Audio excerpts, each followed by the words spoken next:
Untuk mengetahui ketajaman pisau, jangan menggunakan sidik jari kalian untuk mengetes pisau. Ini cara yang salah untuk mengetes pisau. Karena apa? Akan membuat bilah pisau ini tumpul kembali. Nah, yang paling aman adalah menggunakan kertas rokok, menggunakan kertas. Ini yang paling aman.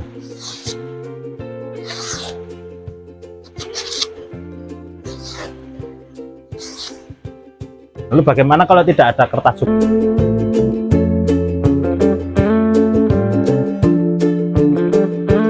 Nama saya Hanif Joko Prasetyo, beralamatkan di Desa Keranggan, Kecamatan Kulon Harjo, Kabupaten Klaten. Untuk statusnya saya sebagai penerus dari produsen pisau P. Harno. Awal mula saya dulu adalah bekerja di suatu perusahaan di mana saya pada waktu itu memiliki kebutuhan yang cukup lumayan tinggi dan penghasilan dari perusahaan itu tersebut saya rasa kurang. Jadi saya berniat untuk meneruskan usaha yang sudah turun-temurun di desa ini, yaitu pandai besi, dan termasuk bapak saya juga pelaku UMKM pandai besi tersebut. Itu saya mulai terjun di dunia pandai besi itu 2015, jadi sekitar 9 tahun yang lalu. Ya itu tadi, karena kebutuhan dari penghasilan dari perusahaan itu saya rasa cukup minim UMR pada waktu itu ya. Jadi saya beralih ke pandai besi yang dari segi pendapatannya memang lebih tinggi sebenarnya dari pendapatan di perusahaan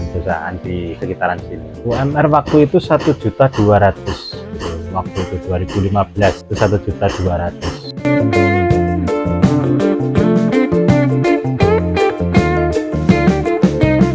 Untuk saat ini, jikalau itu produksi saya sendiri itu 2 kodi per hari, tapi sekarang sudah ada yang ngewangi produksi, jadi sudah ada karyawan, partner kerja yang membantu, itu bisa sampai 4-5 kodi per hari.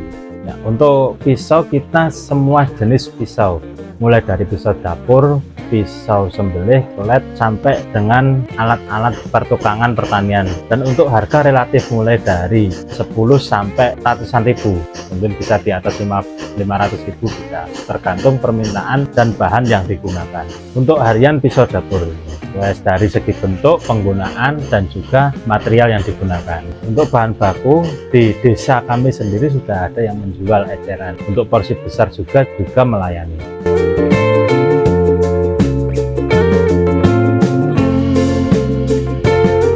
Untuk pisau dapur yang umumnya saya buat itu, yang pertama kan besinya berupa besi janur yang panjang. Yang pertama kita potong dulu sesuai ukuran permintaan dasar yang request itu. Setelah pemotongan kita bakar untuk melunakkan besi, sehingga untuk proses selanjutnya untuk pemotongan kita lebih mudah. Setelah dipotong sesuai dengan bentuk yang diinginkan, kita tempa untuk membuat jalur ketajaman. Setelah terbuat jalur ketajaman, kita tajamkan menggunakan kikir plat. Biasanya kita menggunakan kikir yang 12 inci. Setelah kita kikir, kita sudah masuk ke tahap pembuatan ketajaman, lalu kita keraskan materialnya dengan cara disekuk, atau disebut juga di bahasa teknik harden, yaitu pemanasan lalu dicelupkan ke dalam air. Itu sudah membuat material itu kembali menjadi padat. Setelah proses penyepuan, kita finishing dengan memberi gagang, dan juga proses yang terakhir adalah pengasahan.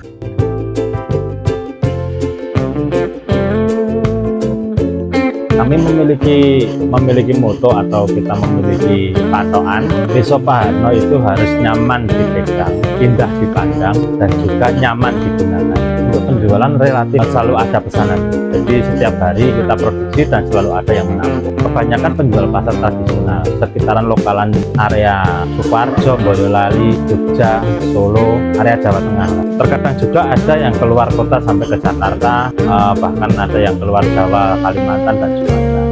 Untuk omset rata-rata sekitar 7-8 juta itu untuk omset kotor kita. Untuk pemasaran untuk selama ini lancar-lancar, bahkan permintaan pasar malah semakin tinggi. Untuk pemasaran dari pembeli saya itu juga ada yang lewat Shopee. Sekarang kan era digital, jadi mau tidak mau kita harus mengikuti perkembangan.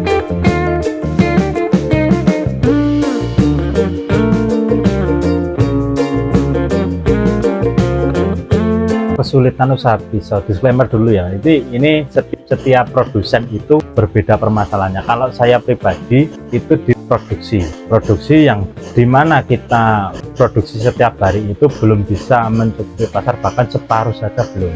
Tapi untuk produsen yang lain ada kesulitan di pemasaran juga. Di pemasaran mereka punya produk tapi tidak punya pasar. Jadi setiap produsen itu memiliki kesulitan masing-masing. Pencapaian yang sudah didapat untuk produksi pisau ini ya, saya sebagai penerus bisa meneruskan usaha yang sudah diwariskan orang tua ke saya dan tanpa mengurangi kualitas produksi itu sendiri. Pencapaian yang saya kira saya bisa lakukan sampai hari ini.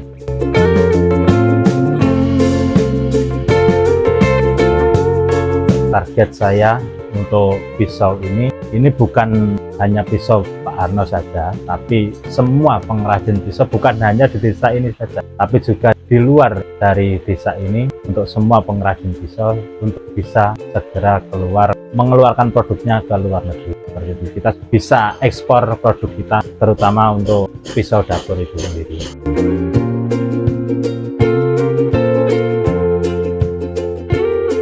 Ya, untuk pengetesan pisau itu yang pertama kita harus ketahui dulu untuk materialnya. Material yang digunakan itu apa? Semakin keras materialnya akan semakin bagus. Tapi untuk proses pembuatannya juga berpengaruh, seperti penempaan, pengikiran, dan juga desain bentuknya. Contoh pisau ini kita menggunakan bahan yang lumayan keras. Jadi ketika kita tekuk dia kembali, itu bahan yang relatif bagus digunakan. Nah, untuk mengetahui ketajaman pisau, jangan menggunakan sidik jari kalian untuk mengetes pisau. Ini cara yang salah untuk mengetes pisau, karena apa? Akan membuat bilah pisau ini tumpul kembali. Nah, yang paling aman adalah menggunakan kertas rokok, menggunakan kertas. Ini yang paling aman.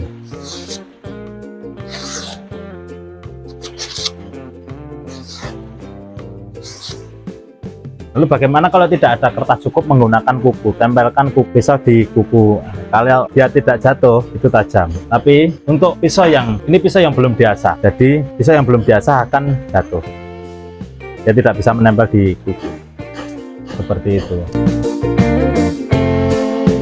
Pesan untuk pelaku UMKM yang pertama, jangan malu untuk melakukan hal yang baru, dan juga jangan sungkan untuk meneruskan usaha dari orang tua atau dari nenek moyang kita, karena bisa saja itu nanti yang bisa untuk pegangan hidup kita. Dan teruslah mengembangkan apa yang ada, terus kembangkan apa yang sedang kalian lakukan atau yang kalian produksi. Terima kasih untuk selalu menonton video dari channel Lariso. Barangkali kalau ada yang mau memesan produk dari pisau P. Harno, bisa ketik di Google Map pisau P. Harno. Di situ sudah ada alamat dan juga nomor HP yang sudah tertera di dalamnya. Terima kasih.